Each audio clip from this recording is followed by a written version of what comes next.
मौजूदा दौर में ब्रांड्स की एक दौड़ लगी है, मादियत है। औरतें देख लें, उन्हें अलमारी में कपड़े हैं तो और कपड़े चाहिए, अच्छी से अच्छी गाड़ी चाहिए, अच्छे से अच्छा घर चाहिए। और ये मोबाइल फ़ोन, लैपटॉप्स, महंगे से महंगा फ़ोन।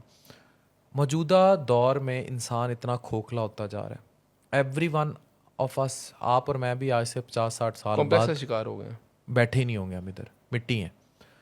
तो इस सिनेरियो में डिप्रेशन, फ्रस्ट्रेशन, एंजाइटी आम है।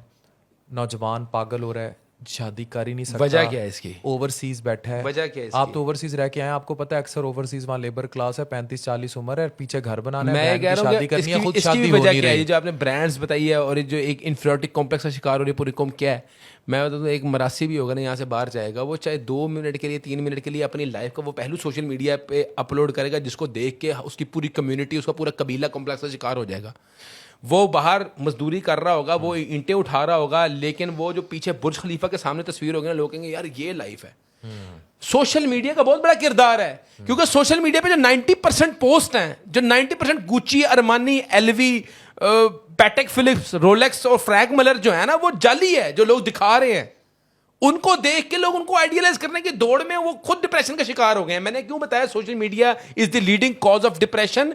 आप सोशल मीडिया के अंदर आप अपने खाने भी ऐसे ऑर्डर कर रहे हो कि यार तस्वीर देख के अपने लोगों को दिखाई है, हजारों लोग देख रहे हैं और कह रहे हैं यार लाइफ हो तो ऐसी, रोटी भी कैसी जो है वो अगला बंदा साडा गवांडी खा रहा है। ठीक है, आप मेरी बात ना, हालांकि शायद उसने 2 महीने बाद कोई रेस्टोरेंट में जाके पता नहीं किसी की प्लेट से तस्वीर निकाली हो, लेकिन उसने 50 बंदों को डिप्रेशन में मुब्तला कर दिया कि रोटी हो ऐसी हो, उसका दिल ही नहीं करता दाल चावल खाने का घर पे।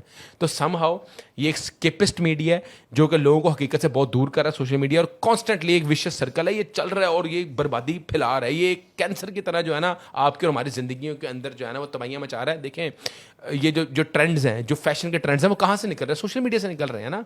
और इसमें मैं तो सहरे फिर टिकटॉक, इंस्टाग्राम जो हमारी कम्युनिटी के अंदर बहुत ज़्यादा प्रिवेल कर चुका है, ये इसमें बड़ा इनके इन्फ्लुएंसर का बड़ा ज़्यादा किरदार है। और समहाउ हुकूमत भी नाकाम हो चुकी है। अगर आप बात करें सऊदी अरब की, यूएई की, ये दुनिया के अंदर जहाँ पे सोशल मीडिया बहुत ज़्यादा एक्टिव है ना, वहाँ पे चेक एंड बैलेंस और कंट्रोल है। वहाँ पे रिस्ट्रिक्शंस हैं, वहाँ पे बाउंड्रीज हैं, वहाँ पे रेड लाइंस डिफाइन हुई हुई हैं कि ये आपने करना है, ये नहीं करना।